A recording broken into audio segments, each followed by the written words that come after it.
Hey, welcome to another brand new episode of Undisputed Nerds, where we like to talk about comic book movies, TV shows, and video games.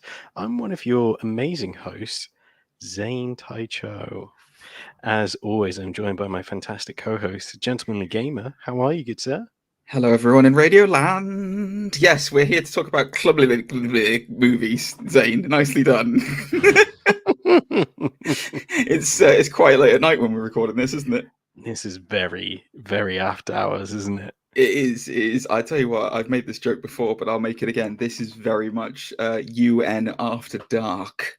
We are live and hot on a Friday night, guys, recording this. I am really literally hot. It's quite hot in this room. But yeah, I'm doing all right, thank you, Zane. In fact, I'm doing better than all right. I've just seen a fantastic movie. Have you seen a fantastic movie?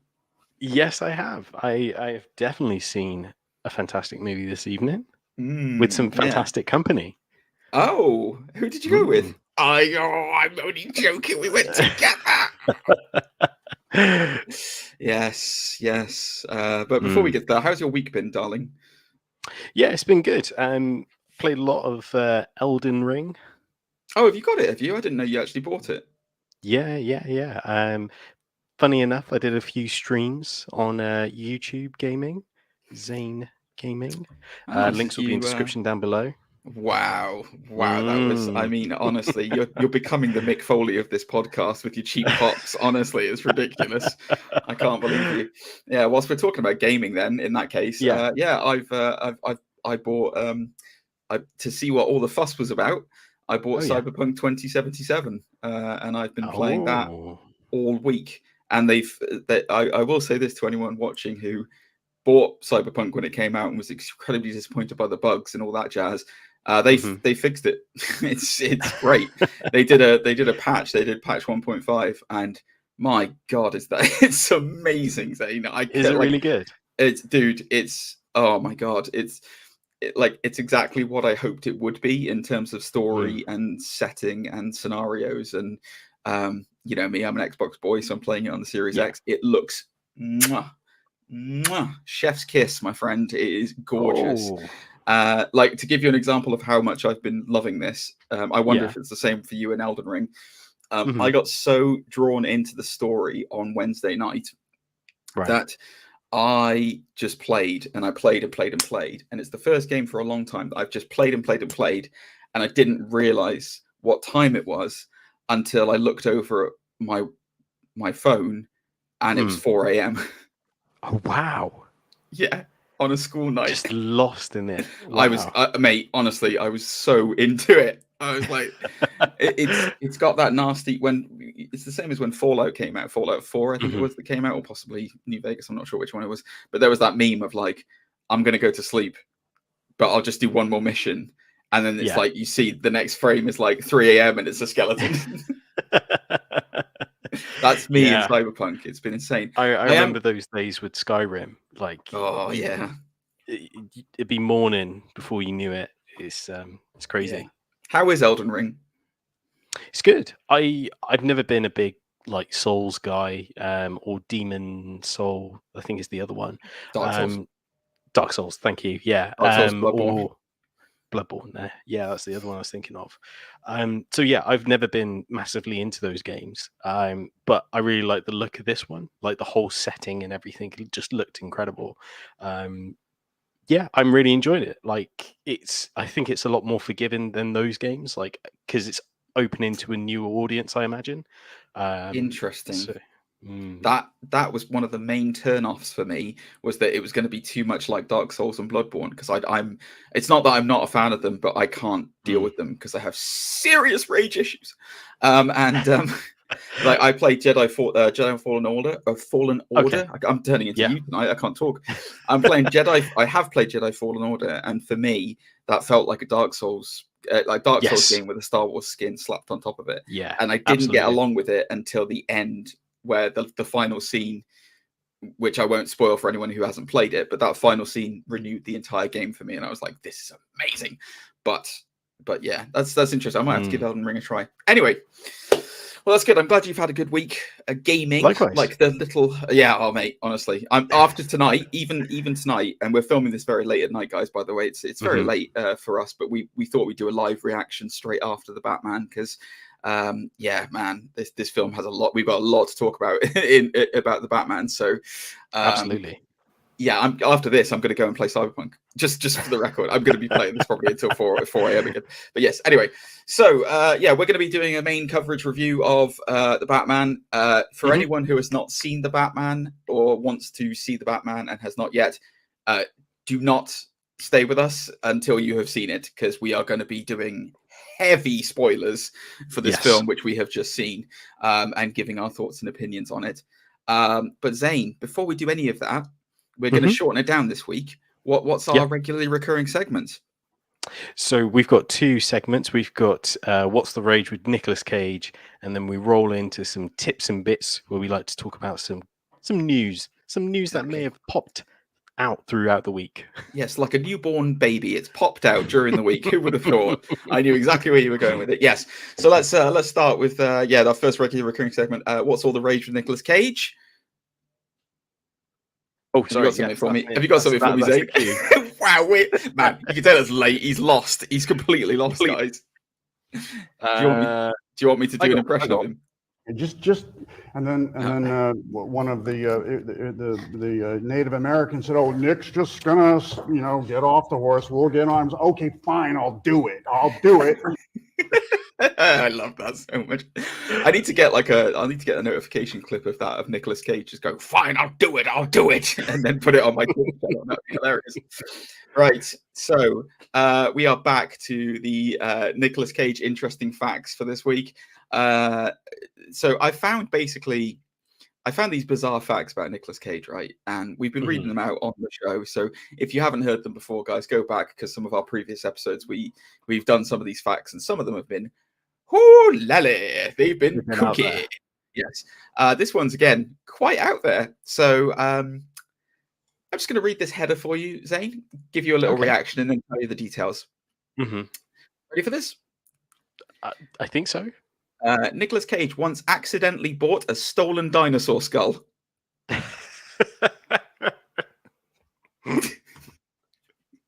There's so many layers to that already, isn't there?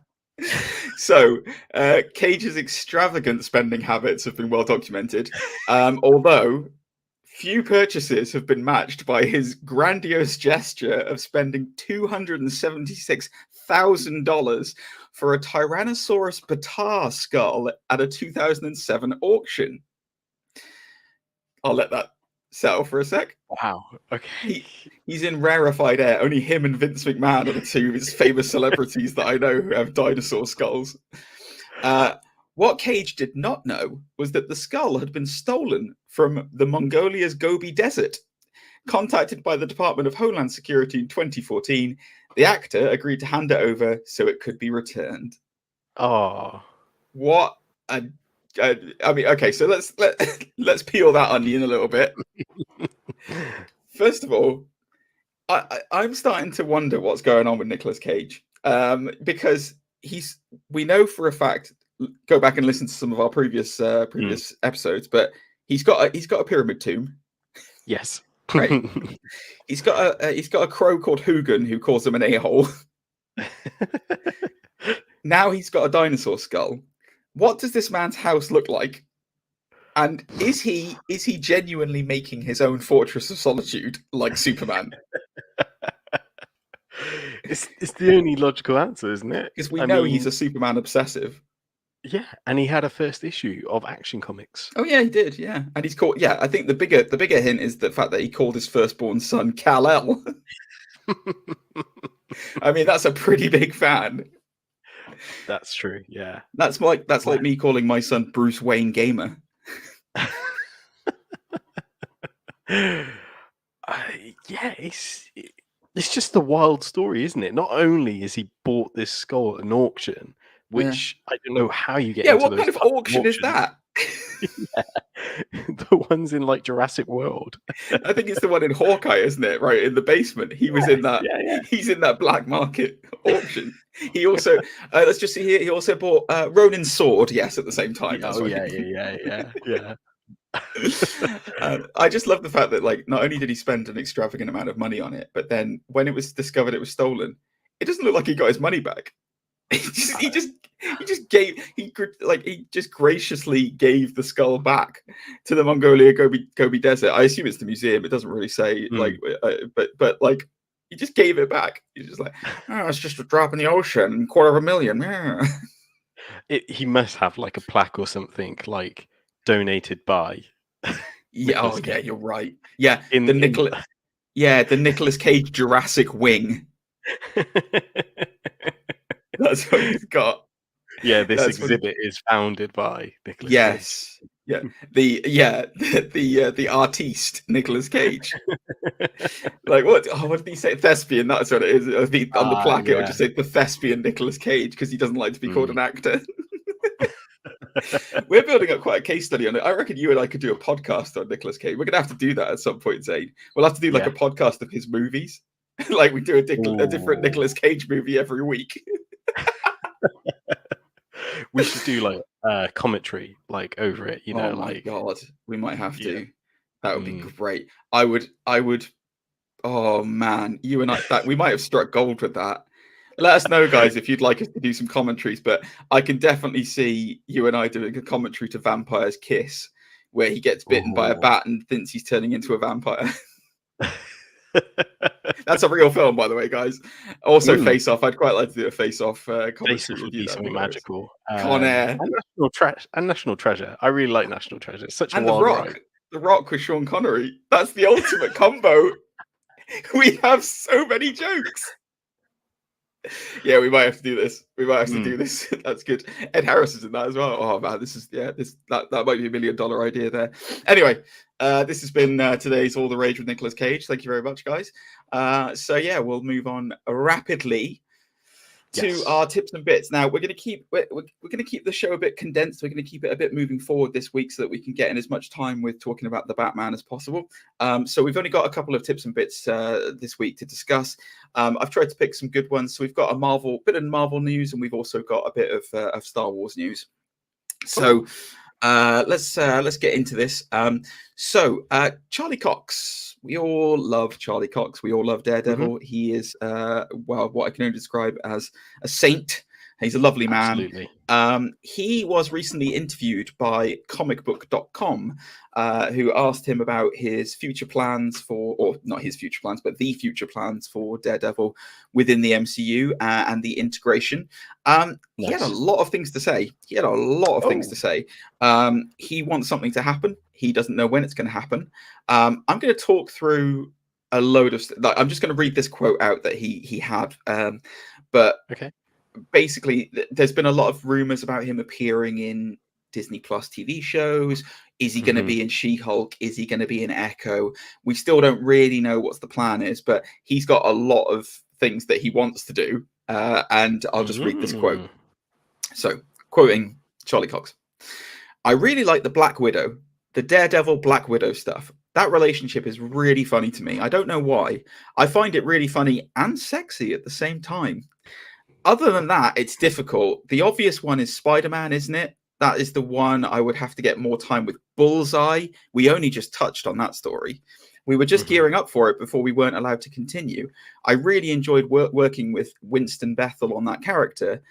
There are so many, but I think the obvious one is, and it would be really cool to get some Spider-Man Daredevil stuff, to get some more stuff in there. Obviously, the new the Netflix shows, I should say, they're now moving on to Disney Plus. That's coming in the future around wherever you are in the world. But the big revelation from that is obviously it's going to be a bit, unless they do Yelena Belova, it's going to be a bit tough for him to do any Black Widow stuff now. Spoilers for Endgame. But he wants to do more stuff with Bullseye and possibly a Spider-Man team up. thoughts on this, Zane? Is this the natural progression of where we saw Daredevil going? Would you like to see Wilson Bethel, the guy who played Bullseye in season 3 of the Netflix show, would you like to see him come back as Bullseye? I'm not sure, if I'm brutally honest, because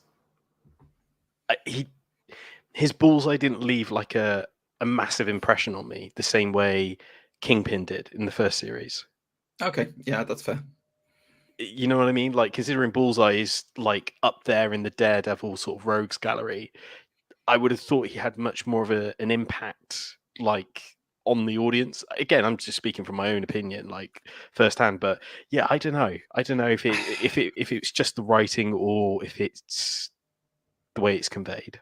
I think it's difficult, isn't it? Because I think a lot of in my mind, Bullseye has such a arch villain status with Daredevil because he's the one who kills Elektra in the books. Yeah, you know? Exactly. And by the time this Bullseye came into it, they obviously wanted to do something different with it, and they made him more of a humane, like, you know, scarred person Bullseye who, you know, his marksmanship skills were off the chain, but he obviously himself was a little bit off the chain. I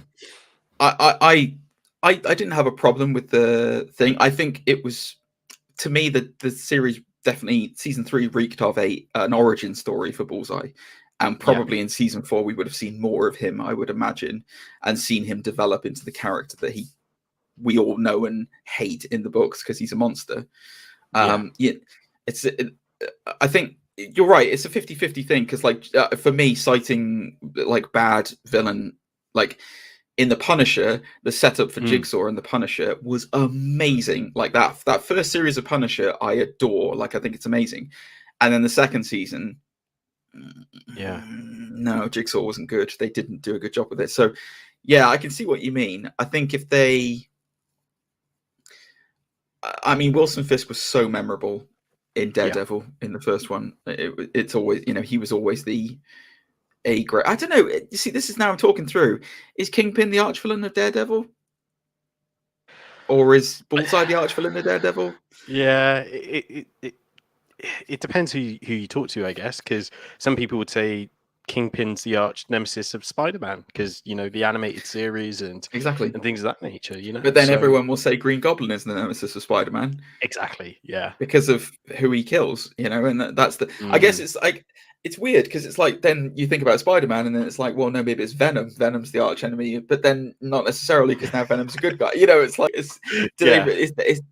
don't, because it's easy with you know, with DC it's quite easy because it's Superman, Lex Luthor, instant, boom, Lex Luthor. Possibly Zod, I guess you could say maybe General Zod potentially, but Brainiac, I like that. So Brainiac for me is more of a world eater, you know, because it's like he affects everything. Like whereas like Superman and Lex Luthor, they always have their little barmies, you know. Zod is Dark Mirror. Oh, well, I guess Bizarro is kind of Dark Mirror Superman. We're going down a rabbit hole here. But the point I was trying to make was Superman, Lex Luthor, Batman, Joker, Flash, not Zoom, Reverse Flash. Thank you. You know, Green Lantern, Sinestro. Like there's always it's always like there's one and then the other. But with Marvel, it's kind of interesting that they just spread that out so much. But yeah. I would really like to see a Spider-Man Daredevil team up. I really would. Taking down Kingpin, I think, would be fantastic. I also really want to see Bullseye, but like you said, I'm kind of with you saying, I guess, maybe not that version of Bullseye. I'd have to rewatch it. I think I just need to rewatch it because, it just, I don't know. It's left a weird impression on me.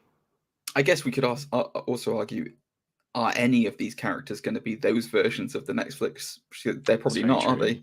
You know, I don't recall Kingpin being able to take an arrow to the chest like he did in Hawkeye, but you never know.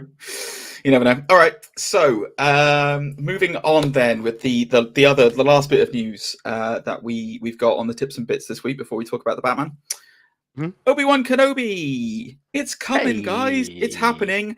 Disney Plus. It will premiere on Disney Plus on May the 25th. It is on its way. Thought it was going to be May 4th, but they've put it back to May 25th apparently. I know, crazy. Anyway, so sffgazette.com, they have been dropping some bombs about Obi-Wan. So there is apparently going to be a new Jedi, a young Jedi called Nari, who has been searching for Obi-Wan since the events of Order 66. So part of the story is going to gravitate around her. Now, there's also been a hot conversation about the fact that Hayden Christensen has been cast. And Hayden Christensen, obviously, Vader.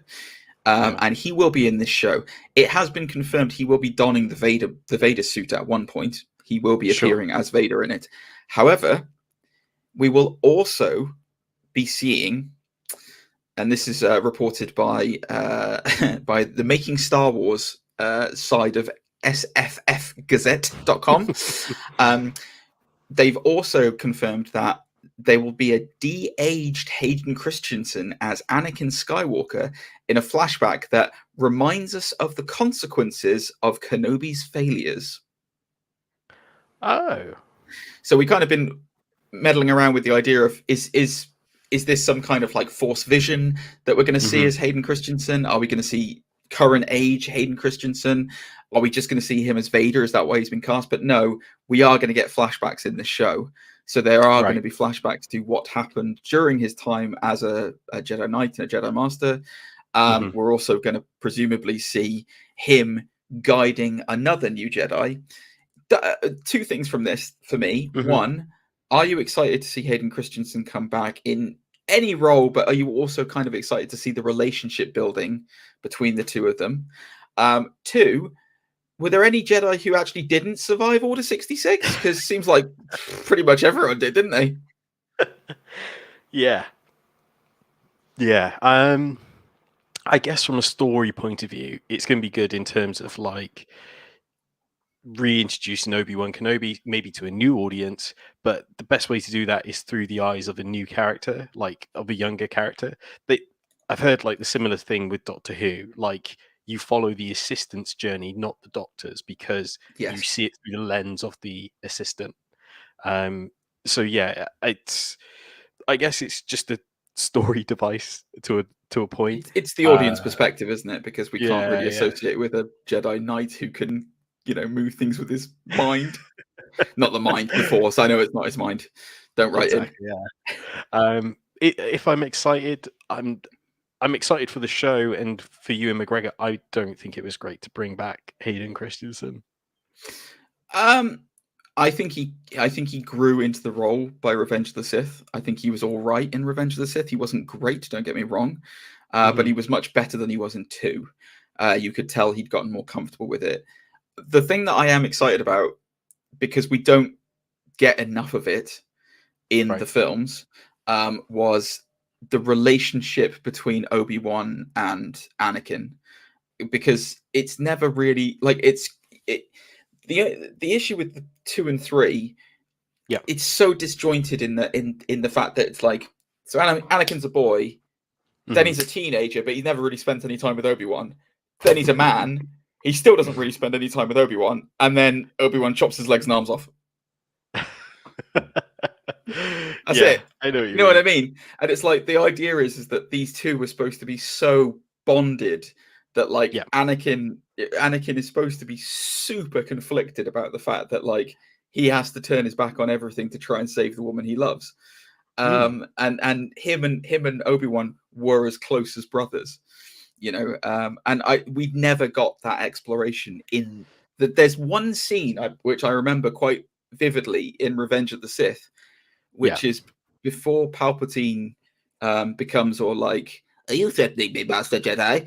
Before that, Anakin and Obi-Wan say goodbye to each other, and Obi-Wan says how proud of him he is and how much he's grown, and then he says goodbye to him, and it's basically him saying, if you look at the symbolism of it and what it means, it's Obi-Wan saying goodbye to Anakin Skywalker, because he would never see him again. He would see Darth Vader. And like that's the only, as far as I can remember, besides like Obi-Wan going, "Oh, you've got to listen to a fine old mess, haven't you, Anakin?" That was Obi-Wan, by the way, not C-3PO. I'm aware that my impression came out quite weird. But like aside from that, we've not seen that relationship building. So I'm excited to see kind of flashbacks of that. I see what you mean. Yeah, for me personally, I think they missed an opportunity to cast Matt Lanter, I think his surname is, who had done all the voice acting as Anakin in the Clone Wars, and he actually looks like Anakin as well. Like I'll show you quickly. Yeah, I know who you mean. Yes. Yeah, I mean the Clone Wars are fantastic, aren't they? You know, they really are. Like I think he's got acting credentials. He's a good actor. He's got the Not chops. A model. Yeah, he's got the chops for it. Yeah. I mean, I guess so. I look.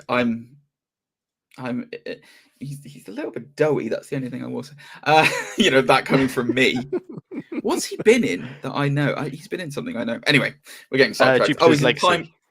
That's what he is. He's the son from Jupiter's Legacy, isn't he?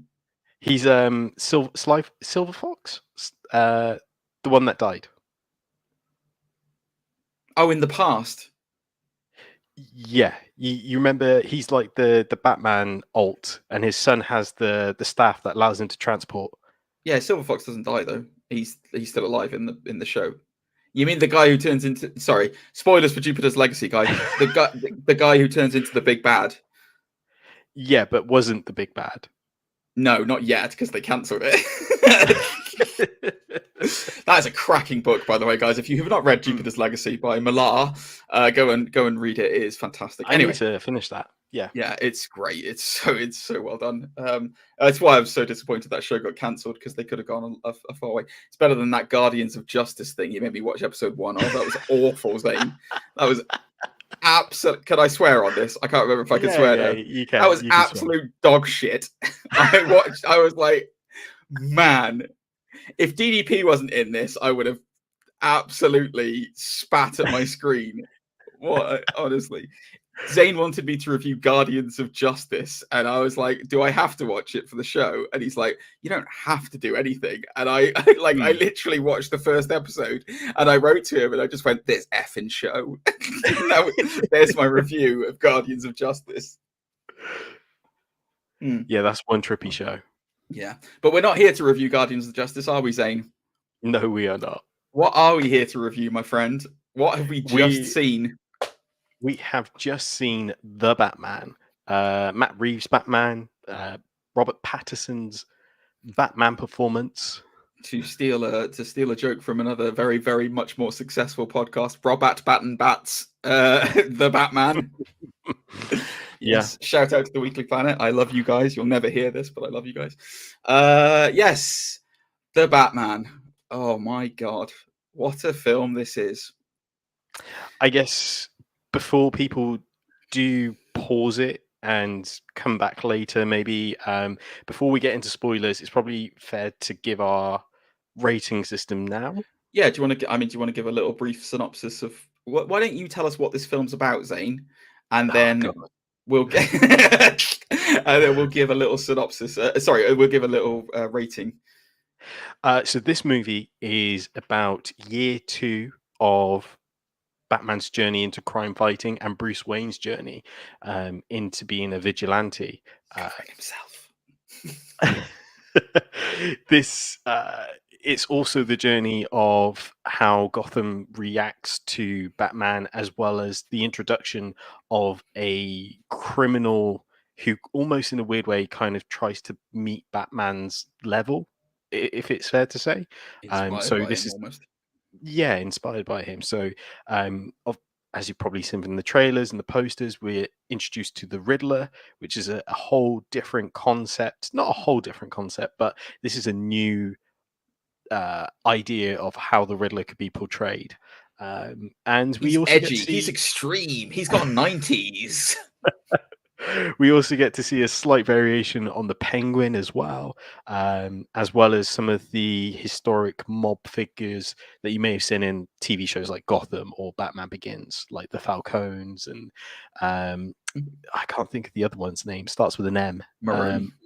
Maroney. Thank you. So yeah, it's year 2. And Catwoman's He's in great. this as well. Oh, of course, Catwoman. Yeah. And yeah, it's for me. It was Undisputed. It's 100% Undisputed for me. It's interesting. I read somebody said before we get into the nuts and bolts of everything, somebody said this is the best Batman movie since the Dark Knight trilogy, and I'm like, well, yeah, because there hasn't really been a Batman movie since the Dark Knight trilogy, because we've only had Batman versus Superman and Justice League. We haven't had a Batman movie since then. Yeah. So I guess we'll cover some stats. So it's opened kind of around the world this week, and its domestic rollout was last night. So that was on Thursday night. It's amassed $21.6 million already from the Thursday night preview screenings, and that includes the $2 million brought in from the IMAX showing. This was projected as having it was actually projected having an $80 million opening. It's now been re-estimated to have a $90 million opening weekend, and it's going to be closer to 100 million, possibly reaching 115 million.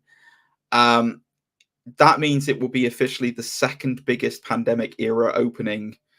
Even though if we don't, do we still call it the pandemic era? I don't really know if we do or not. But basically, it's the second biggest opening behind Spider-Man: No Way Home, which is huge. When you think about the fact that this film is 3 hours long.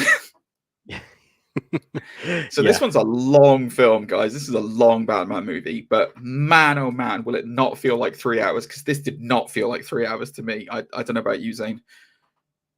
I think I felt the third act. I think I knew when the third act started. So yeah, but we'll get into it. I should point out, right? We're going to say this at this point in time as well, Zane. We should probably get into it. Where, so I love this film.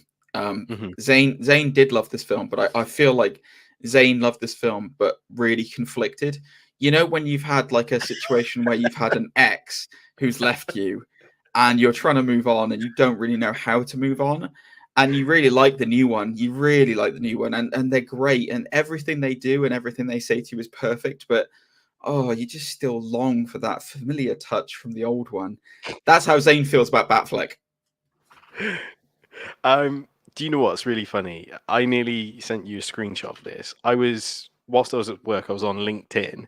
And someone had made a post on LinkedIn about how Batfleck was iconic for them, how he was perfect for the role, but they are excited to see Robert Pattinson as Batman and such. And I was like, isn't that such a lovely post? Oh, it's beautiful, isn't it? It's so weird with that, because I don't have a favorite Batman. I really don't. I've been thinking about this more and more, because it's like Keaton was my first. Which and Keaton's fine, but I can acknowledge that Keaton is not the best Batman. Like, he's just not. Yeah.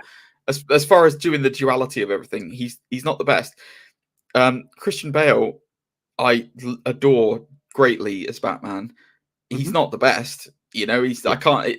But they're not, like, one's not better than the other. You know what I mean?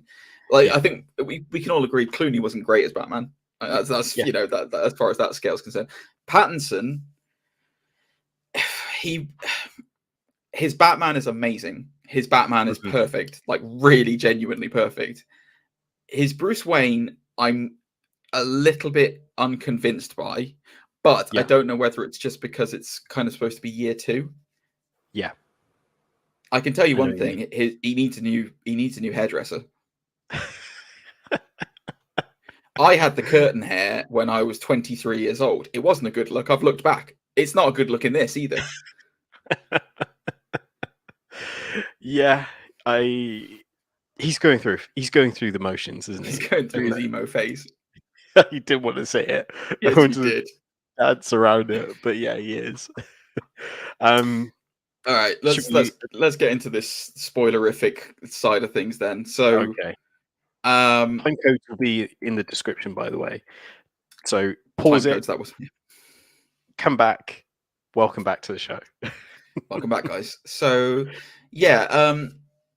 So there's a couple of big things in this film. So when it's established and when it starts out, so the whole idea is that he's using fear to influence Gotham, which is a big thing in this. You know, the idea of fear and the idea of influencing people and their actions. The opening of the film, we kind of get you get the idea of exactly what we're in for with the Riddler savagely murdering somebody, and then taping them up in quite a horrible way. It's really violent. Like, it is like that murder took me by surprise as well. Because it's just like, oh my god, this is brutal. Was that your reaction as well, Zane? Yeah, it's there is the creepy element of it because he invades a home and he just watches his victim before attacking. It's a really weird, like, almost like it could have been a Netflix documentary in its own way. Do you know what I mean? Yeah. Like one of those crime ones. And then you see him attack, and it's not a clean attack either. It's a manic sort of lunge, isn't it? So yeah, it's a dirty, like, beat to death situation where, but that's, I mean, that, which is good because Riddler's that is 100% Riddler's MO, because he's not physically imposing in any stretch of the imagination. It's all about his noggin. It's all about his brain. So Paul Dano as the Riddler. We'll go, as we go through this review, we'll talk more about motives and that kind of thing. But your initial reaction to Dano as the Riddler, because I saw him recently in a film called Prisoners with Hugh Jackman and Jake Gyllenhaal, which is a fantastic film, by the way, guys. If you have not seen that film, go and watch it. I won't go into it now. But he plays a very creepy, almost like child kidnapper kind of thing in that film. Oh, wow. Yeah. And like, watching him in this, the only issue I had was I found it very hard to detach from the idea that it was Paul Dano. That's interesting. For me, this is probably my first experience with him in a role. Like, I couldn't think of anything I've seen him in prior to this. Okay. But for me, I was blown away by the performance. Was he hamming it up a little bit? Sure. I mean, why wouldn't he? But you know, when they take his mask off in the diner. Yeah. But I really like this performance, and I really like where he went with it. Yeah, they did a very interesting thing with Riddler this time. So the person that the Riddler kills at the beginning is the mayor of Gotham, or the current mayor of Gotham, who's in a deep electoral race with another lady who seems to be kind of almost like this Harvey Dent White Knight, Gotham's savior of a mayor kind of situation. And anyway, Riddler seems to be in on the idea that something is going on and something has gone on with Gotham. And so he's targeting people. So he kills the mayor in the first instance. We then get the scene that I think everyone has seen in the trailers, or the first trailer, where Batman beats the living hell out of a bunch of people with skull face paint on. Yeah. And then goes, "I'm vengeance." But, you know, Robert Pattinson did it with an American accent, because in a British accent, it would just sound weird. What we'll talk about here, we'll talk about this here, because I will say action seemed a little bit sporadic in this movie. It's much more of a cerebral movie than it is an action movie. Would you agree with that, Zane? 100%. 100%. Something I wanted to talk about a little bit later on was the car chase, because the car chase is shot so different compared to anything else, like car chase wise, I've seen. So we'll get to that. But yeah, you're right. It's very thought provoking, and it tells you, it shows you things, but you figure it out, if you know what I mean. You try to make no mistake about it, guys. This is not. I was about to say this is not your grandmama's yoga, but it's not. Sorry, I went down the DDP yoga route. This is not like a Batman movie you have seen before. This is the closest thing that this is. I will say this: the thing that it's closest to probably is The Dark Knight. Sure, but this is a real like it's a real like film noir detective story that Yes. happens to have Gotham as its setting, you know, and Batman as one of the main players. It's really like it's really good. Like it's really, really good, and it pulls you in with the whodunit situation because, you know, like you don't know who Riddler is, but you know who Riddler is, you know, because it's Riddler, it's Edward Nygma, we all know who he is. But we also, there's this weird mystery that's undercover. And for those of you who know Batman and the lore of Batman, I was looking over to you every 5 minutes in the effing cinema going, it's the Court of Owls, it's the Court of Owls. It's not the Court of Owls, guys, unfortunately. I was wrong, it's not the Court of Owls. But like, it's great. Like, it just really hooks you and pulls you right into it. Yeah. Go on, Zane, sorry. I was going to say, there's quite a lot of, if you are a big comic book fan, there's loads of sort of almost red herrings in the shape of Easter eggs. Yeah. Because, you know, as you say, not only was, there was times we thought Court of Owls, maybe. There was times that we even looked at each other and said, hush. Like, the word hush came up. The name Elliot, who was the reporter, came up. And we were like, it makes a lot of sense. He tapes up his victims' faces like hush. Tapes up his face and things of that nature. So, you know, there's loads of Easter eggs in this, and even in conversation, they drop Blackgate, they drop Arkham Asylum, they drop Bloodhaven, you know, in just normal conversation. So there's some great Easter eggs in here. If you're a DC fan. Yeah, they mention quite heavily the Arkham family later on in this big web. So essentially, it's this big web of mystery that is spreading over Gotham, and nobody really knows what's going on with it. We do know that after the events of Year One, Sal Maroni, who was the crime boss, in Gotham, he was the one running the eye drop business. It's a drug called Drop, isn't it, or something along those lines? That's ingested by taking droplets in the eye. Yeah, I wouldn't. I mean, I can think of weirder. I can think of nicer ways to have drugs instead of like through my eyeballs. I think this is where the certificate comes I'm not condoning. Sorry, just to be clear, the taking of drugs, unless it's paracetamol or ibuprofen or some form of that. I think this is where the certificate comes in, because, you know, there's no needles or hardcore A-class drugs being used in this. This is a fabricated, like, drug made up for the sake of the story, isn't it? So I think that's why it gets like a 15 rating and not 18 or R, because there's no like crack pipe or something. Is that what it takes? No, what the UFC have to see. Oh, fine. Yeah, this is a great film. Oh, it's 12. Well, yeah. 100. Wait, what's that? That's a crack pipe. 15. What's that? Penguin does a line of cocaine. 18 rating. Zane. Good Lord. It's like, what's that? It's off a woman's breasts. Oh my God. We can't release this. Yeah. Yeah. That's what she said. No.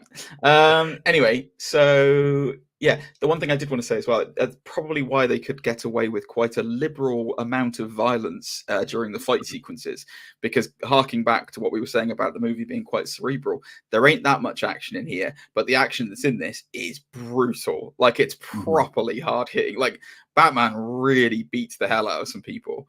You know, we'll get to the final act later, but that whole final act, he is knocking the hell out of people in that final act. It's like Batfleck, but without the death.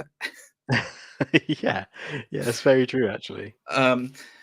So basically the next kind of, I'll tell you one thing I absolutely adored in this film, which they have not ever done in a Batman film, and I'm so happy they did this. I am so happy they did this. They explored Batman's relationship with the police. Yes. And how the police see him and how certain police see him. And it was fantastic, Zane. Like, when he turns up at the crime scene after Riddler's killed the mayor, and you see Batman being a detective, and immediately, like, the thing that I really like as well is immediately picking out things that the police would have missed. Because there's a bit, obviously, he talks about the fact that the thumb, so Riddler's bagged up this guy's head and like removed his thumb. And Batman immediately looks at his thumb and says, it was cut off whilst he was still alive, because you can see the coagulation or whatever it is he says. And I'm just like, awesome. And then there's people taking photos all around the room, and nobody has noticed this, like, where the murder weapon was flung across the room, basically. Nobody's noticed this blood patch. And Batman just walks right over and looks at it. And like the photographer lady looks at what he's looking at, and then she notices it and takes a photo of it. And I'm like, oh, that's so good. He didn't have to say anything. He just looks at it, then walks away. And as soon as he walks away, she's like, huh? She's like, oh yeah, I should probably take a photo of that. So the relationship between the police is very fractious. It's great that I'm so glad we didn't have like any flashbacks or anything like that of like, how did Bruce Wayne's parents die or anything like that. And I was going to say that. Yeah. There's no murder of the Waynes in this. I think it's the first time this has ever happened in a Batman film. It's the first time ever. So not only is it happened in Spider-Man, where we haven't seen Uncle Ben die. Well, spoilers for No Way Home, guys. I will say this. Yeah. We did see a death. Like that, you know, it's not like they got away with it. I know, but you know, for the longest time, you know, we didn't get to see it. And it's happened here. We don't, you know, the thing is, right? Comic book movies have become their own pop culture. They are their own. They are their own culture. They are their own side of things. Zane, tell me where Superman's from. Krypton. Oh, and where is Krypton now? Boom, gone. Exactly. You don't Dust. need to see it. You don't need to know it. Oh, tell me, Zane, who's Bruce Wayne's parents? Thomas and Martha Wayne. Oh, and where are they? They're buried in the Exactly. grave. You don't need to show it. You know, if it's a hero who you don't know a lot about, like Green Lantern needs a proper origin movie. Like he really does, because there's a lot to explain in that lore. You know, Flash. Like ironically enough, I don't think we've ever seen have we ever seen besides the 1990s film? Have we ever seen a Flash origin story? Because his origin story is wild. I guess the TV show. Yeah, the CW one has probably played that one to death. Maybe. I love that though. It's like mixing some chemicals and he's struck by lightning. Yeah. That's so ridiculous. So ridiculous. But yes, with massive superheroes, you don't need to see their origin. You don't need to know these things. And I'm so glad they didn't include it. I'm also really glad that they didn't bother trying to explain the fact that Jim Gordon is the only policeman who you can properly trust in the GCPD. They're just immediately like, nope, Batman and Gordon, they're like that. They're completely trusting of each other. They only trust each other, basically. Yeah. And I guess they're very subtle in the sense of, you know, Bruce Wayne sees this kid on his own after, you know, his father, aka the mayor, dying and stuff. And you can piece it together because you're like, oh yeah, Bruce will probably know what he's going through because we know his parents died when he was a child. And exactly, it's brought up in conversation. Yeah, exactly. So I love the fact that like Gordon is doing what he does do in the books, which is let Batman into the crime scene and let him look around because he knows how good he is. But the other cops aren't necessarily okay with this. Because there is the element of he's still a vigilante. I mean, he's a freak. Well, yeah. I mean, you know. So, I will say this: if you see, you know, before the pandemic, you see someone going around with a mask outside, and you're kind of like, "It's a bit weird." But yes, yeah. I loved that. I love that they did that, and I love that they didn't bother trying to patronize us with explaining who Batman is again. They just went straight into it, and it was like, "This is Batman. We know what he's done. We know who he is. Here we go." Do you want to talk more about Batman, or do you want to talk about one of the other characters? I want you to lead the charge, darling. How you go with however you want to go. How do you feel about Penguin in this? I thought Colin Farrell's performance was excellent. Except I didn't know it was Colin Farrell, really. Like, you can't tell it's Colin Farrell. No. It's an interesting setup where they've kind of made Penguin a flunky for Carmine Falcone. which I wouldn't necessarily have done because they established that the Iceberg Lounge is a thing already, and the Iceberg Lounge is supposed to be Penguin's thing, like that's his place, you know. Yeah. It was I liked it. Don't get me wrong. I really like Penguin. I thought he was going to be a bit part. I did not think he was going to be a major player at all in this. I thought he was just going to be like a throwaway role that Farrell was going to do for like a week and then go away and, you know, be Farrell some more. But no, he was quite a major player in this after all. I was genuinely surprised how much he was in this. What did you think? Yeah, definitely similar, really. I guess going into this, you know, hearing that there could be like a Penguin TV series, and you know, I do wonder if the TV series is going to be some sort of prequel, or we're just going to follow Penguin's rise to power. Now that Falcone has been taken off the table. That would be my guess. I would imagine it'll be him establishing himself in Gotham as the crime boss, because that is basically what he is. He's the Penguin skirts the line between legitimate and illegitimate businessmen in Gotham. You know, if there's any arms to be supplied, then Penguin's normally the one who supplies them, whilst also maintaining a very legitimate business in the Iceberg Lounge. So I hope so. I really hope he continues on. Yeah, I loved him. I thought Colin Farrell was incredible in this. Colin Farrell, right, is one of those actors where it's like we all took the mick out of him. You know, I mean, Bullseye's going to come up again after we talked about it earlier, but you know, he was resoundingly a meme.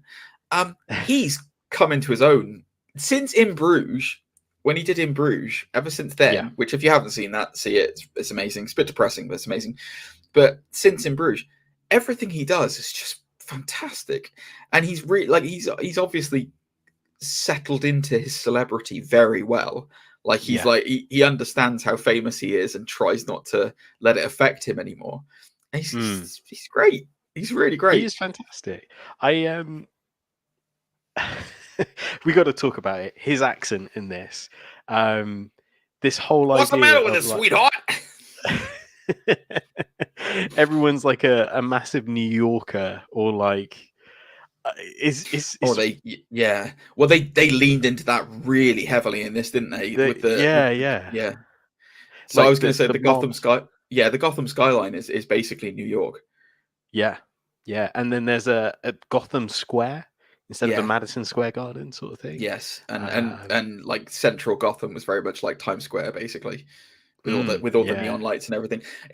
I mean, Gotham in the books, with the original design for Gotham was supposed to be, the idea was supposed to be that Gotham City was like New York City, and then Metropolis was supposed to be like LA, I think was the idea at the time. You know, there was supposed to be those real world comparisons. So the idea that Gotham is New York is not far fetched at all. You can really tell that, you know, the way that they do the ending of this as well with the islands and everything, and it looks just like Manhattan, you know, like it looks exactly like Manhattan Island and that side of things. So accent was I wouldn't say they all had that kind of New Yorker accent, but yes, Penguin's very heavily leaned into it. Whilst we're talking about actors and their roles, we might as well go through some of these actors, because it was a great cast. I mean, it is a fantastic cast in this. We touched on him very briefly. What was your thoughts on Jeffrey Wright as Gordon? Fantastic. Absolutely fantastic. Here's the thing with Gordon. I feel like sometimes they dumb him down because they need to show how smart Batman is, because Batman's there to solve the mystery. But with this, he's there. Do you know what I mean? He's the partner. It's almost, and Penguin even sums it up perfectly. You know, it's like good cop, bad bat. Like it's the perfect partnership. Yeah, I thought that Jeffrey Wright's performance as Gordon in this is amazingly, because it's against type, in the fact that obviously Jeffrey Wright's black, and you know Gordon in the books is traditionally white. But man, he made a fantastic Gordon. Like it was so, as you said, you know, Gordon is not the intellectual equal of Batman that in the books. There's no way about it. Like, you know, it really is. Batman is the world's greatest detective. That's the whole idea behind it in the books. You know, he is that. But like you said, the idea that like they trust each other, you know, that they're working with each other, and it's great. You know, it's just it worked so well, and he worked so well in this. So it makes me slightly excited to see him in Batgirl, even though Yes. I don't really care about Batgirl whatsoever. But I'm happy that they've cast him in that, because I do want to see more of him as James Gordon. Definitely. Whilst we're talking about this, Andy Serkis as is Alfred. Thoughts on Mr. Serkis? We didn't see much of him, which I was a little bit disappointed about. But then it's how much do you fit into this movie? Here's the thing with Alfred. I found it's one. It feels like they're going more into this Cockney route, like Yes. with ever since Michael Caine, he's less of the sort of posh butler and more into the Cockney, like, your dad was brilliant. I loved him. Like, do you know what I mean? Oh, I loved your dad. He was a great guy. Yeah. Don't talk that way about your dad. Yeah. He was a great man. Oi, don't make me mug you off. I think they're trying to. Well, I assume they're trying to lead into the idea that Alfred was a military man, and was basically one of the lads, isn't he? Who then went to. The idea was he then went to finishing school and became a butler and became, somebody who you kind of would be entrusting of a family like the Waynes. Well, he says as well, like, he was there to protect them and he failed his job. So, like Michael Caine. I failed you. I liked him. I would have liked to have seen more. I hope that in the sequel, and there will be a sequel to this, guys, it's coming. After that opening day, sorry, it is definitely going to be a sequel to this. I hope they explore Bruce and Alfred's relationship more in the sequel. Because I think that the one thing that they didn't, there's a few criticisms which we'll get onto properly, but whilst we're talking about them now, I didn't like the fact that Bruce was unaccepting of the knowledge that he needed to keep appearances up. So I see. Just being Batman will never work, because Batman without a public figurehead of Bruce Wayne does not work. Because you know what I mean. Saying, go on. Yeah. So it's tricky because in so many ways, Bruce Wayne is a recluse in this. Yes. And you know that from everyone else's reaction when they see him in public for the funeral and stuff. He's been away, but it's not said like he's been traveling or anything along those lines. It's just you get the sense that he is just burying himself into this new work, into this ideal and such, which is why his hair's unkept and so forth. And he doesn't care so much about what happens to Wayne Enterprises. Alfred's trying to pull him out of the hole, really. That was the bit that annoyed me. I have to say that bit did annoy me, because I was like, "There's no way." As much as Batman is Bruce Wayne, like Bruce Wayne is Batman. Like, there's no as they rightly say later on, Riddler and him have a scene, and Riddler says that what you're wearing right now is you. The mask is you, and like it was the same for me. Bruce Wayne, regardless of whatever happens with Batman, Bruce Wayne's legacy, the Wayne legacy, means a lot to him, and his father's legacy means a lot to him, and keeping the company is his father's legacy. Wayne Enterprises is his father, so the idea that like he wouldn't want to maintain that, or he doesn't care about it, there's no mention of Lucius Fox in this, which Lucius Fox is the one who runs basically Wayne Enterprises when Bruce Wayne is not there. The idea that we, in the books, theoretically, you should really, even at a funeral, Bruce Wayne would turn up with a girl on his arm, just to prove that he's like, that he's this billionaire playboy, because it's so, you cannot possibly imagine in your mind that the toughest fighter in all of Gotham, the most intimidating man in all of Gotham, is this billionaire playboy who's just living woman to woman. You know what I mean? And so I don't like the fact that they didn't lean into that. They should have lent more into that, I think, which they may do. You may see that in the next one as the realization sinks in. Yeah, I get the sense that it's because this is year 2. He's just so engrossed with the with the mission. Yeah. And I think it's almost, I get the feeling that this is almost like a teenager in a weird way, because it's kind of like Alfred's doing everything he can to try and get them to come out, like, you know, have a go at this, and like you get that sort of friction between him and Alfred as well, because he's just kind of like, who do you think you are, Alfred? My father. You're not my father. Like, yeah, do you know what I mean? And it's not what we all look for in their relationship, because we as an audience, we loved like the whole Bruce Wayne and Alfred father, you know, sensitivity and the cuddliness of it, which the movie pays it off. They really need to play into that more in the next book, because I mean, they've very heavily lent into the Scott Snyder run of Batman on this, like very clearly, like the new 52 version. Yeah, the new 52 with the Court of Owls and all that jazz after it. Like, it's, you can see there's a hell of a lot of influence from that, you know. It makes me wonder if they've made Gordon so formidable because they want to try and do it where Gordon takes over as Batman, because he does in the Snyder run. That'd be amazing. But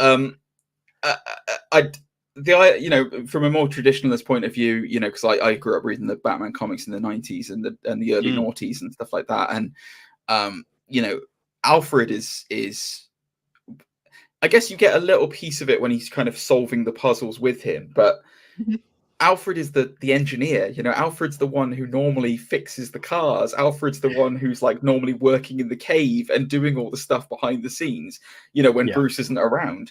And I just, I don't know. There was something a little bit off about the relationship, but I don't know whether it's just because they didn't have the time to fit it all in, and maybe we'll see more of that. There's two more major cast listings that I want to talk about, three technically, but we'll try and run through it quite quickly. John Turturro as Carmine Falcone. Interesting. I would have never picked him for this role, but me neither. He plays all the beats, you know. I mean, what do you need from a Falcone? You need them to be this Godfather-like figure, and you know, intimidating to a degree, and everything else. So yeah, I think he played it well enough. Like, he plays all the beats. Yeah, he was nicely sinister, I thought. You know, it's like just enough of a maniac without being a maniac. Yeah, portraying as the legitimate businessman.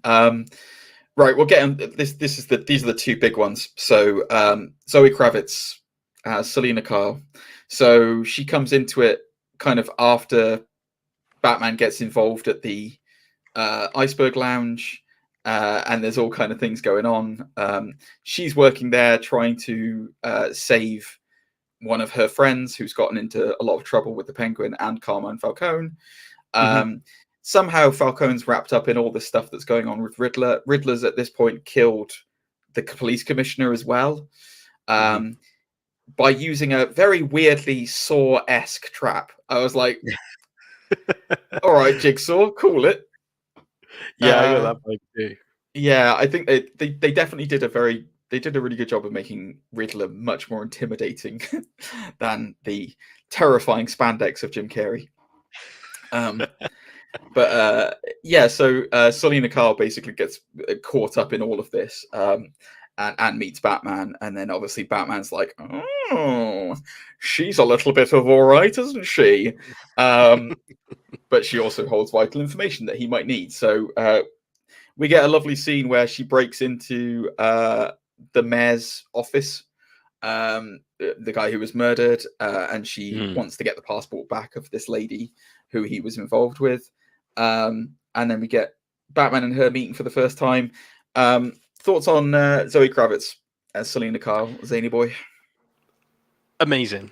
Absolutely loved it. For me, she really, how do I explain this? She really brought the character to life how I've always imagined the character.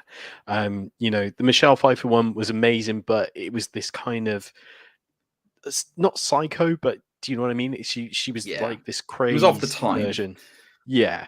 Where the Anne Hathaway one I thought was just way too hammy. Like, I actually quite like the Anne Hathaway one. It really bugs me, that one, because it's almost like a French sort of like I don't know how to describe it. It just really We bugs me.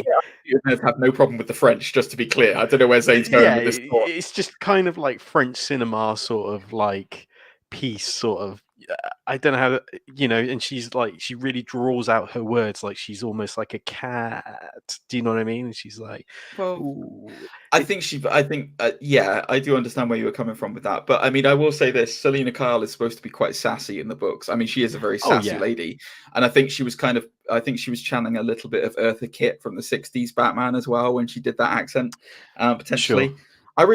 I did like it. I mean, her performance was. We're not going to talk about Dark Knight Rises, but like, I mean, I did like it when she's pretending to be this like. This like lost person, and then you get that turn where she suddenly becomes Selena, and it's like, no, I'm here to steal your stuff. Like, I don't care what you do. In Dark Knight Rises, I thought that was great. But yeah, anyway, I am with you on this. I thought Zoe Kravitz was fantastic in this. I would like to see a little bit more of she was a little bit on edge in this one, like loose cannon-esque on the edge, whereas Catwoman's much more down to earth, I would say, and like much more like secure in her lot. Yeah, she does care for people, obviously, but yeah, she's in it for the loot, which we kind of saw. Yeah, and I really like the fearlessness of Catwoman in this. Like, she's not scared to fight, and even beat up that cop at one stage. She can take care of herself. Yeah, and like, and the fact that she has this pain, similar to Batman in so many ways, he has this pain that drives him. She has a pain that drives her. And I thought they really did a great job of exploring that, and kind of peeling back the layers. So yeah, I thought it was really cool. And then we'll talk now. Main event boy, Robert Pattinson. He was fantastic in this, man. Like, he was really good. There was not one part of this film where I wasn't completely compelled by his performance and what he was doing with Batman. I was like, this is brilliant. Like, this is really for that. I do like to consider myself quite a massive Batman fan. Like, the shelf behind me is like 2 of those shelves is just Batman books. And I've read a lot of stories and stuff, and like, this one for me is probably the most accurate to how Batman is within the books as I've seen on film so far. It was fantastic. And his Bruce Wayne aside, there was a little bit of wobble with the Bruce Wayne, but like, that aside, like, it's so well done. It really was. Yeah, it ticks every box you want from a Batman. The combat, the detective work, as we said before, that there's so much that drives it, and there's so much that shows you that he is an intelligent Batman. He doesn't rely on supercomputers to give him the answers. His voice as well, which is really interesting, because unlike this new, I say it's sort of a new age concept that Batman puts on a growly voice to hide another part to hide his identity. In this, I feel like he whispers. Yeah, it's great. I can't remember who it was. I think it was Pacino or someone did a quote. Listen to me, like, presumptuously quoting Pacino, but I think it was him who said, "Powerful men don't shout. They speak very quietly, but you're intimidated by them." And that's I feel like Pattinson was just channeling this. Absolutely channeling this, because it's just like, there's no point when he's like yelling unless he's really pushed to the edge, and then he snaps, and it was great. Like, it's just his whole performance. Again, I think Matt Reeves took a lot of inspiration from Scott Snyder's run. I really do, because so much of it was just like, I felt like a lot of it was just pulled from that book. The suit was amazing in this, by the way, as well. I loved this bat suit. Like, it's very it's like Noel, like the Noel suit. I think it was in, I can't remember what that was in. It wasn't in Long Halloween. I can't remember which. Oh, it was in Noel, the book Noel. It was very much that. And then it had a weird kind of like the high. Have you seen the anime Batman? Like the ninja anime Batman? It had like quite a high collar like that. I was like, oh, that's interesting. I like that they've made his neck safe. So that again, when you think about it as well, it's like, well, in the Keaton days, he couldn't turn his head. And then in the Bale days, he could turn his head, but the plating made him really vulnerable. So what they've done in this one, he can turn his head, but he's got a built-up collar, so nobody can stab him in the neck. Genius. Yeah, it's a very heavy-duty like outfit, isn't it? Like we see so many times he gets shot, and he just stands there and take it. Like you know, he takes so many again so many shots and like machine guns and things of that nature, but he still moves forward, you know. And it's not to say that his mobility is slow, but it again, it adds to the presence, doesn't it? He's got these thick boots. You hear his boots first before you see him emerge. Yeah, which is weird, because I was like, I didn't like that though. That bit I did. So there's a couple of things I didn't like about this. That was one of them. Like he's of the night. You shouldn't hear him coming. You know what I mean? Like it's like he should just like he can just strike you at any point. That's what makes him properly terrifying. But I get from a sound and visual perspective, it was great. Let's kind of move forward a little. There's a lot to this. There's a lot to this film. So we're going to be cutting out quite a lot. But I would say that. So the one thing I did want to ask you, Zane. So the Riddler's killing these people. Basically, there's a dark plot that is unveiled throughout this film. The Riddler is killing people who are part of this plot, basically, and trying to unearth the seedy underbelly of Gotham that is being controlled by people who are higher up that we don't really realize what's going on. So it turns out that the mayor, the DA, the commissioner, I can't remember who else, other people, they're all involved in it, and they've all secretly come together as part of this rejuvenation project, which was, or renewal project, it's called Renewal, sorry, which was being led by Thomas Wayne, and it was hijacked by these people to systematically take over the drug world of Gotham so that they could all profit from it and have it under their control. And it was all led and run by Carmine Falcone. So, I mean, I so wanted this to be the Court of Owls so badly. I was begging for it. I thought they were going to do it. I thought it was going to have talons coming in and everything. They did not go for that. It was disappointing that it wasn't the Court of Owls, but I thought they handled the story very well. Yeah. So in the running through of kind of doing this, Riddler kills a lot more people. I'm not going to go into the details of that. I'll let you enjoy it in the cinema if you do go and see it, if you haven't seen it already. We then get to the point where he's worked out kind of who they think it is. They think it's the Penguin. And we get the bit that in the cinema legitimately gave me chills, which was the introduction of the Batmobile. Yes. Oh my God. That chase sequence is so good. It was so good. It was so good. I like when it revs up and like the grill on the front like lights up as well, and I was like, oh my God, that looks terrifying. It's brilliant. Yes, and I guess it's the high pitch noise it makes when the sort of thruster, shall we say, the jet engine. It. Yeah, it almost sounds like a scream, doesn't it? Because it's like it's like it's a bat screech, isn't it? It's the idea of like a bat screeching. It was so good. It was so good. As I was going to say earlier, the chase sequence was so unique in the sense of there's so many shots where it's the driver's face and maybe close up of the side of the car, but not the full like road. There's so like most car scenes, you see the full road, you see all the other cars that they're weaving past and such, but it really really cuts that down to just to focus on the drivers and maybe a few things that they clip and things of that nature, which is a really weird experience, but enjoyable. Oh, it was great. The one thing I will say about the chase sequence and Batman in general is he does seem to like to take a lot of shots in this. Like you mentioned earlier on of how many shots he actually takes.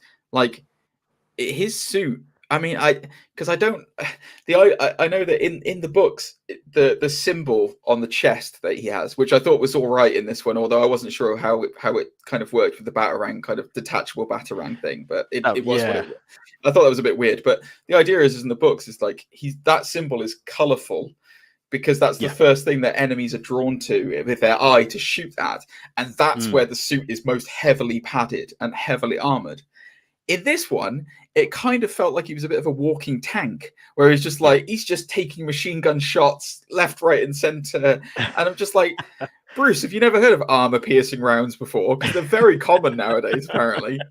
So I don't know if I like the fact that he was taking so many like direct shots, like just like tinging off him, and he's just like shrugging it off as if nothing's happening. Yeah, I guess that's when, hopefully, again, because this is year 2, he's still building his suit, isn't he? Yeah, and seeing what works and stuff. Because again, I don't think he's that fast in it either. No. Like, he doesn't seem to be like Bales, who seems to jump around a room as he's fighting people. This one feels, like you say, he's just a walking tank. Well, you say that. We'll get onto the Square Garden bit later. Sure. We're kind of we'll rapidly go through the story.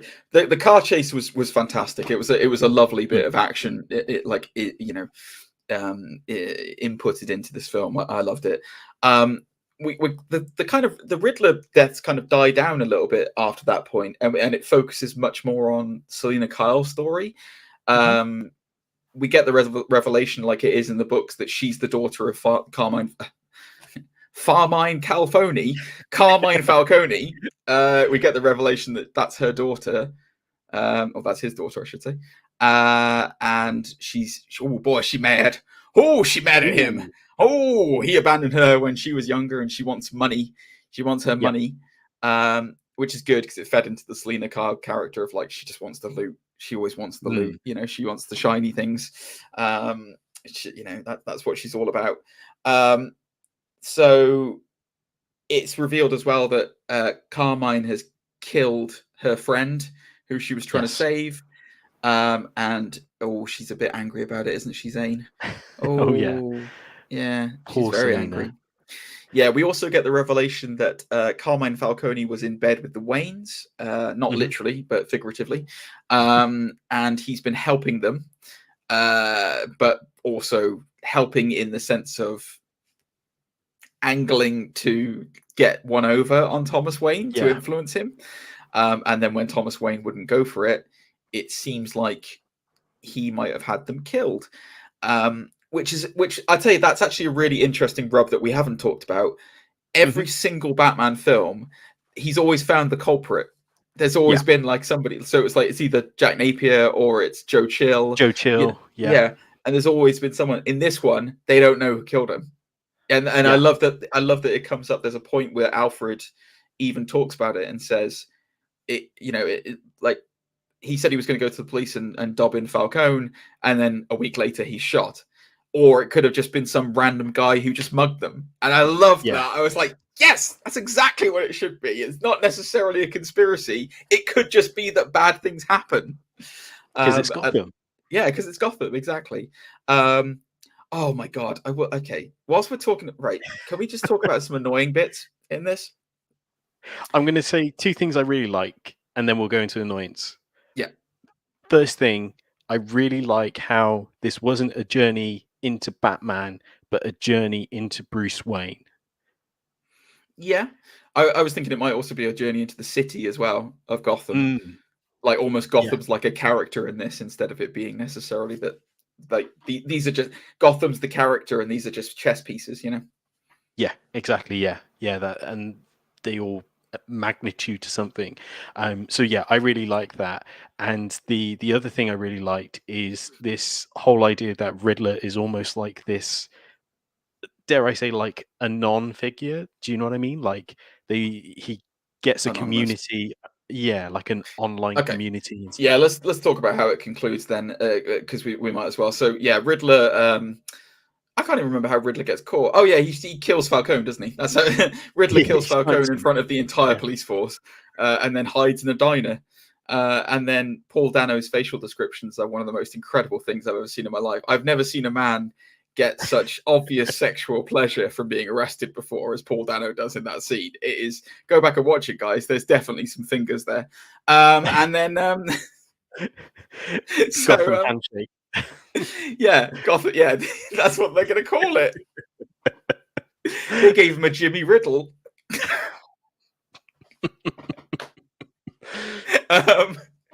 Oh boy.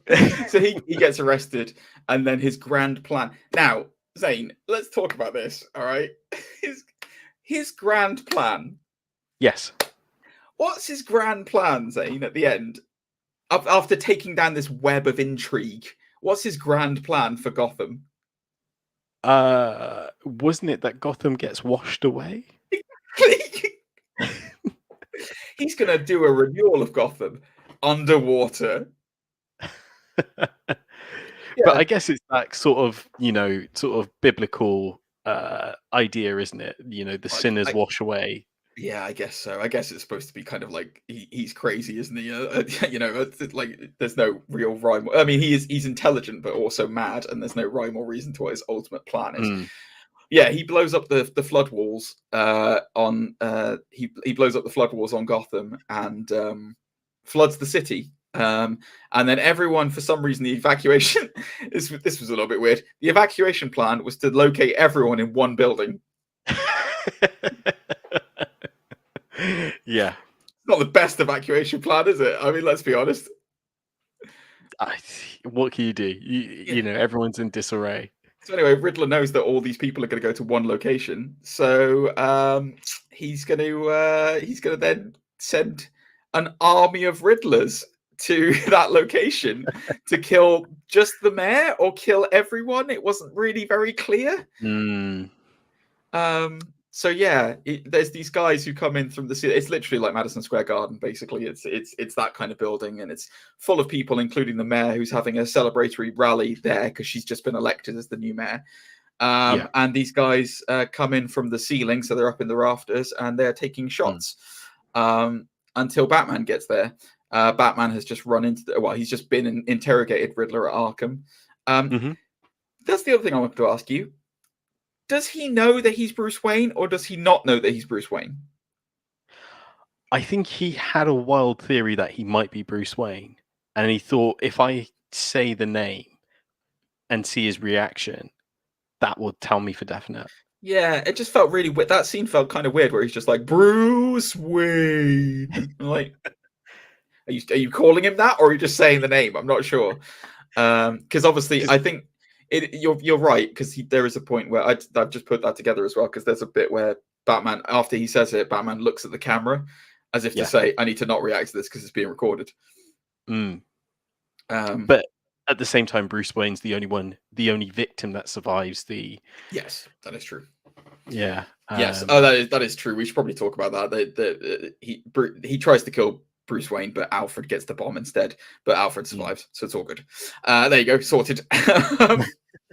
So this was the next bit that gave me chills. Was when the snipers are taking pot shots, and Batman's entrance, he sequentially blows up the roof, so that the debris doesn't hurt anyone underneath and drops through the ceiling. I was like, that is amazing. Like, that looked so good. Visually, it was gorgeous. Oh, dude, it lit me up. I was like, yes, let's see Batman kick the hell out of someone. And then we see some proper heavy hitting like action on that. Like, he does literally beat the hell out of these guys. At one point, I thought he killed one of them because the guy gets knocked out and was all limp, and I was like, oh god. But man, was that good. I adored that sequence where he's just literally beating the hell out of all these guys. Yeah, and using his grapple hooks to kind of hang them, suspend them, sort of thing. I don't think I was thinking about that. I don't think it was his grapple hooks. I think they were suspending up there because that's how they got down. So I think they were all cable tied on. See them click. Yeah, clip on. One other thing I wanted to mention in that sequence is, of course, there's a point where he takes 2 shotgun slugs to the gut. Point And blank. It's not just it's point blank range. Like that's why it messed him up so much. There's a moment where he takes a vial out, which at first glance looks like, I imagine, adrenaline, because then he goes. I know where you're going with this. He gets spiked. You know what I mean? He gets a rush of energy, but just because it's like illuminate green, do we dare theorize that could be venom? Like, I don't think I don't think so. I don't think so either. I think it's supposed to be adrenaline, but it's very bright. Yeah, unless it's like some kind of special chemical concoction that he's come up with, off his cuff. That's like because he didn't put adrenaline traditionally straight in the chest, and then you like, but obviously can't get through that. The old tank armor that he's wearing. So yeah, I don't know. Yeah, you're right. That is an interesting, because he goes full blood rage after that as well, which traditionally with Venom it just sends you loopy. So yeah, maybe they'll tie that back in the future. Maybe that could be why he's like so out of it, is because he's actually a addict Batman. Junkie. It'd be a weird way to go with it, but something we haven't seen before. Anyway, the gist of it is Batman saves the day. He saves everyone. He takes out all these snipers with help from Catwoman. And then the end of it is Catwoman and him part ways. She leaves for Bloodhaven. And his first love is the city after dark. And yeah, that's pretty much how it ends. I thought that the third act was definitely the weakest part of the film. 100%. I don't know how I felt about this. I quite liked it, but I don't know how I felt about this, new age of like right-wing followers of Riddler being the this felt like it almost felt like a bit of a statement of like how easy it is to make, mass shooters and stuff like that now. Sure. I don't know how I felt about that. That aside, okay.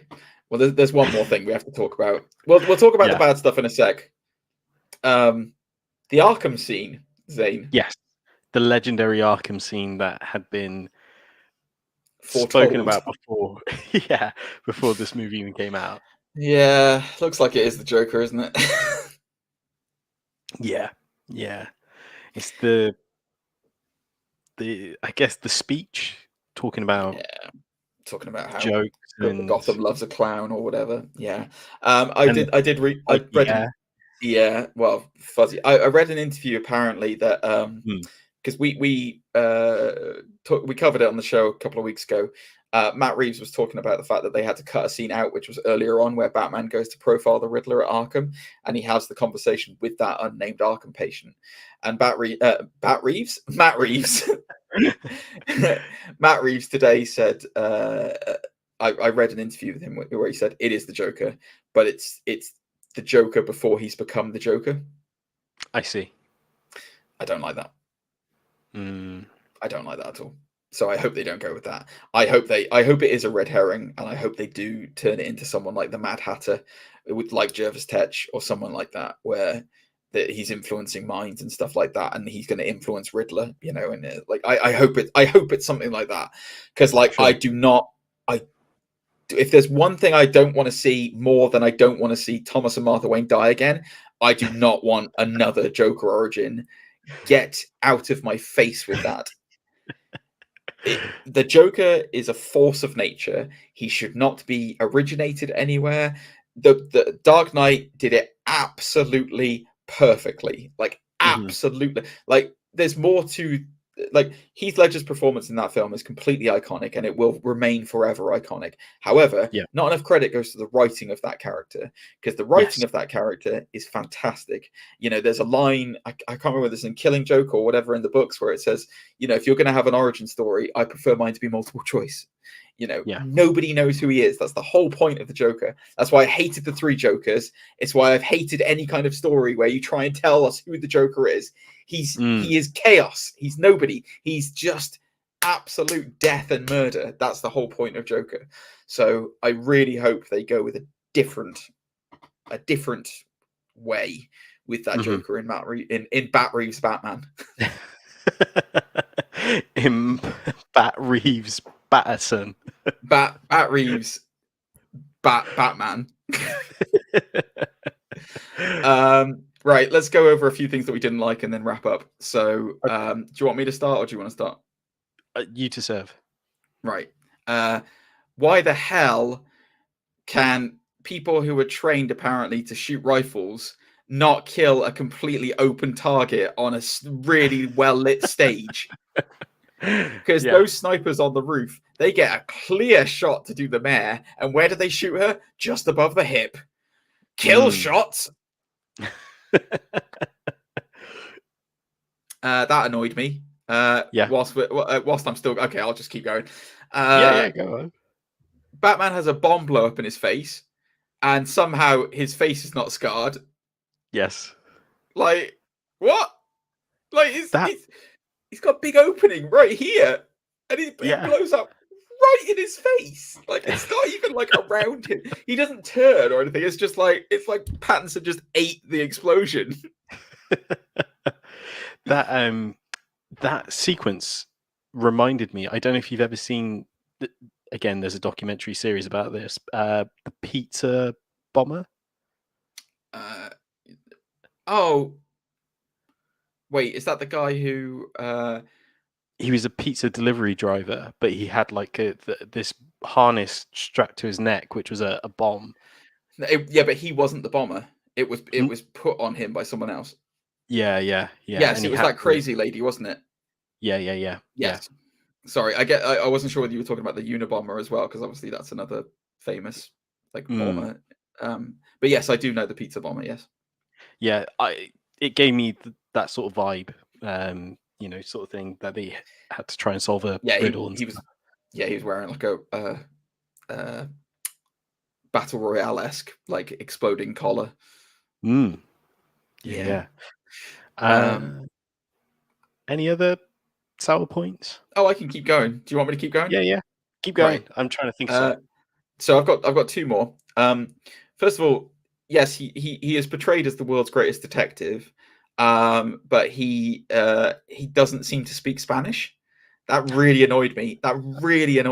Like you've no idea how much that annoyed me, because Batman is fluent. Like there's a bit in the books. Again, I'm just going back to the books on this one, guys. But there's a bit in the books where Dick Grayson is trying to brush up on his Russian or something like that, or German, I think, and like it's established at that point that Batman speaks about 20 different languages fluently, and Dick's only up to like 7 because he's not as intelligent as Batman is.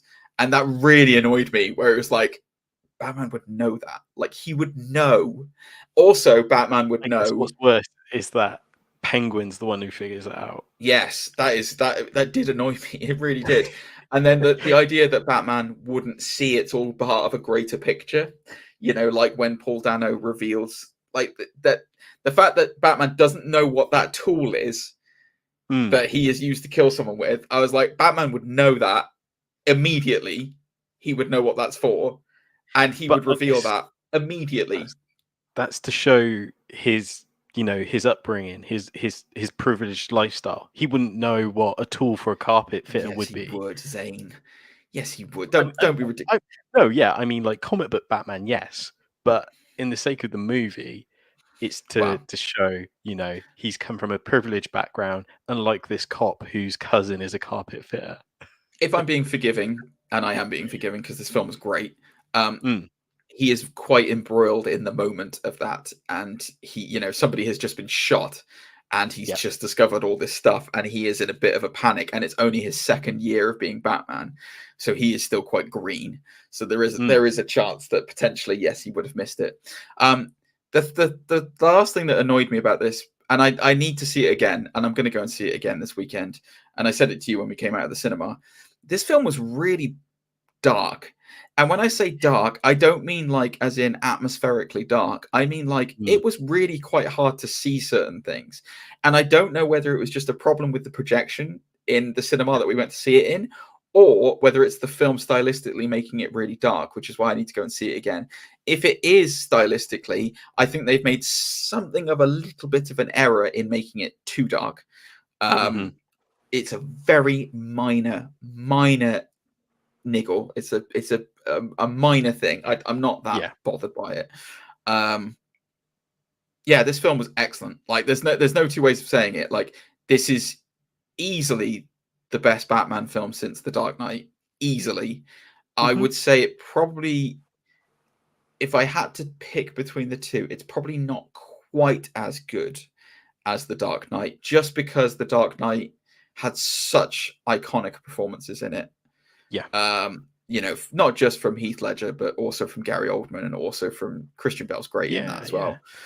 I think it's a fair comparison to compare it to Batman Begins. It's kind of like, if you would compare this and Batman Begins, this is way better than Batman Begins. Agree. That's not to say Batman Begins isn't good.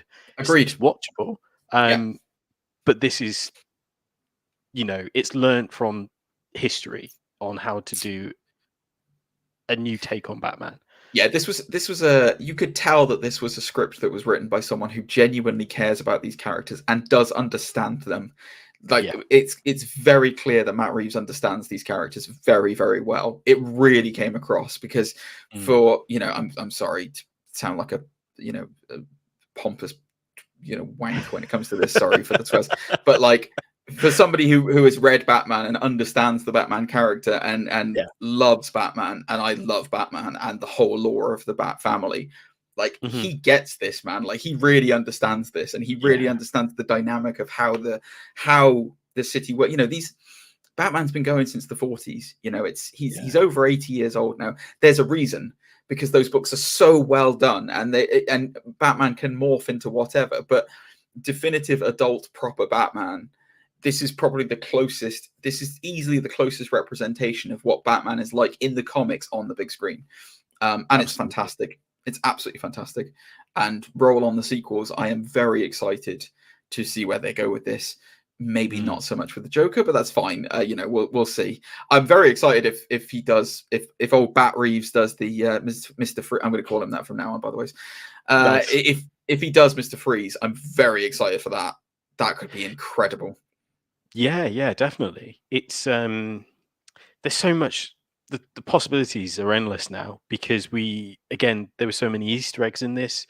I'm going to keep mentioning the Hush thing, because that blew me away. I really wasn't expecting either Elliot's name to come up, let alone in big font the word Hush to show up as well. So the whole prospect of that would have been really cool. It was a nice little nod. It's interesting. They might well actually. Yeah, they did. I wonder if that's where they're going to go with the sequel, because they did set up a lot of that, actually, because they established that Carmine Falcone was almost dead, and Thomas Wayne was the one who saved him with nothing more than, you know, his own home equipment, because they couldn't go to the hospital. And the whole idea behind Hush is that Thomas Elliot hates the Waynes because he tried to kill his parents when he was a kid, and Thomas Wayne saved his mum, which was not what the goal was. No, Elliot wanted them to die so that he'd get the inheritance and have his freedom. And his mother treated him horrifically after that. And, you know, and hated him, not because she wasn't very nice. And that's why he grew up to be Hush, and was, you know, he was Bruce Wayne's friend. Hush is an amazing story. That's another great story. I mean, that's another character that hasn't been given its due on screen. This is why I don't want them to do Joker. This is exactly the reason why, Zane. And you've struck the nail on the head. There are so many good Batman villains that have not had a fair shake, that need it. You know, we've talked about this. Like, we talked about it when we were doing a couple of episodes back, when we were doing our Bat stories and or DC stories. Sorry, like, you know. I can think, you know, Mad Hatter is one that's not been explored, should be explored on screen. Hush, an amazing example. Clayface, like, do them. Like, this is proven, right? Riddler is, most people know who Riddler is, right? Okay, that's fine. But like, Riddler, I wouldn't say is like a proper A-grade villain. A lot of people will think of Riddler and think of Jim Carrey. Yeah. This film has made enough money off the opening weekend, like, just because it's a Batman film. Nobody cares anymore about who the villains are necessarily. They want to see a Batman film. And like, you could market this thing around a Clayface. People don't know who Clayface is, but they know who Batman is. Exactly. Yeah, Do definitely. it. And like, I guess the other thing from this is like what lasting effect this will have. Like going forward, I can only imagine them doing the Zodiac thing with the Riddler going forward. He won't be the guy in the dapper suit and bowler hat anymore, or No, like the 1966 in you the mean in the massive comics? leotard. Yeah. Yeah.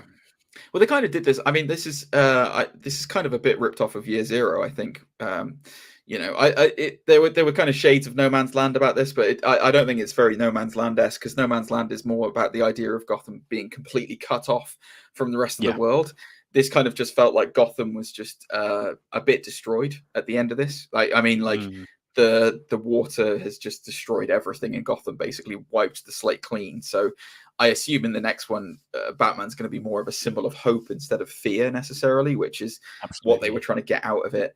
But that's very much like Year Zero. I mean, Riddler in Year Zero in the Scott Snyder run basically shuts down all of Gotham and controls it. And you could tell that they were taking influences from that quite heavily, in addition to the kind of web of Court of Owls kind of spy thing. Yeah. But yeah, I'm excited. I'm really excited to see where this goes. I'm not so excited to see it tie into the wider DC universe as it seems to be in the post-credit sequence that they did. Do you think that's what that was?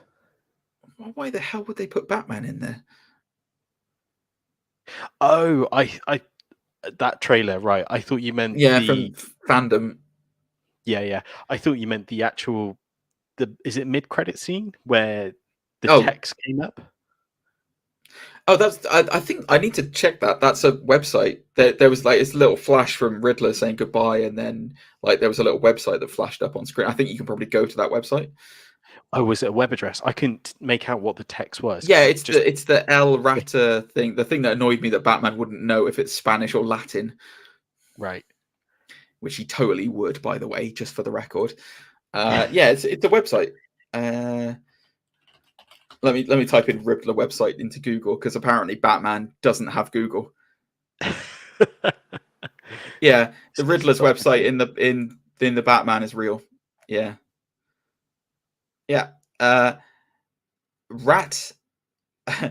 Rata al-Ada. It is a real website. Rata al-Ada. What's on it? Wow. Well, I'll send it to you and you can load it up, and people who are watching us on YouTube can see it. And those of you who are listening to it on the podcast, go and type in rataalada.com and you will see.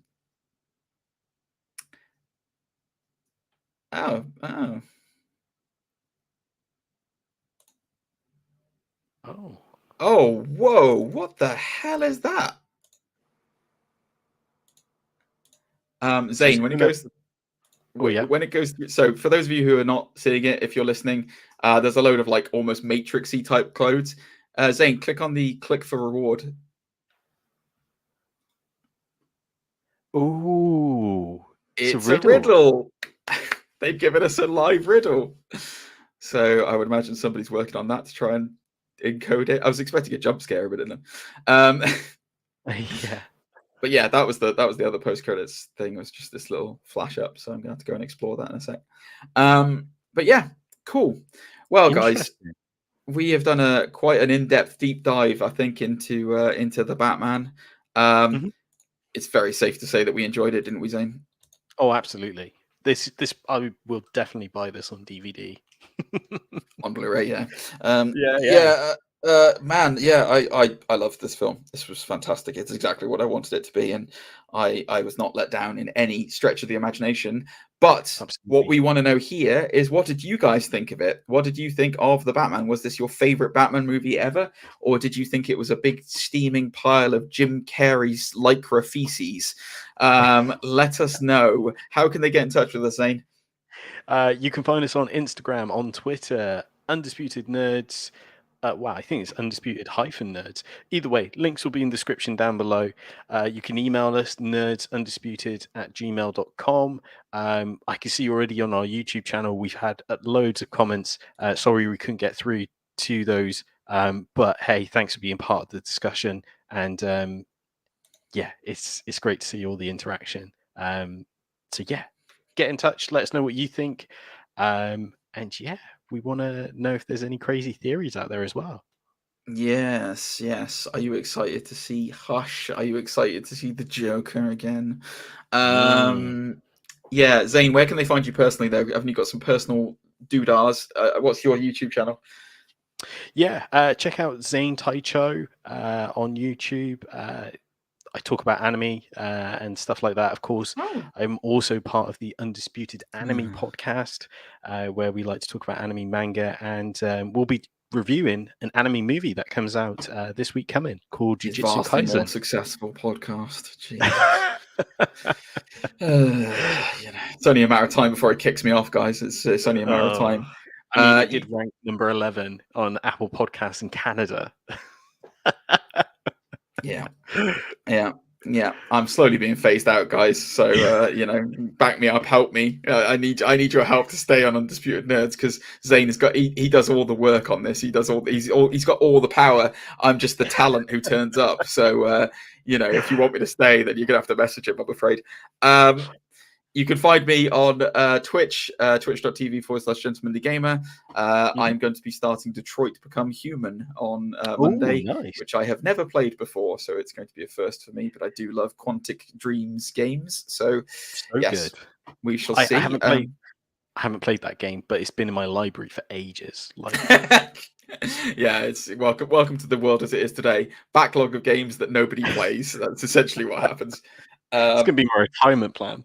Yeah, you can also find me on the gram at Gentlemanly Gamer as well. So come and drop me Instagram. That is, come and drop me a message. Come and drop me a hello. Tell me what you thought of the Batman.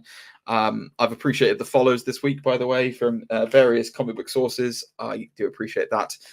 Feel free to drop me a DM. I would love to talk to you.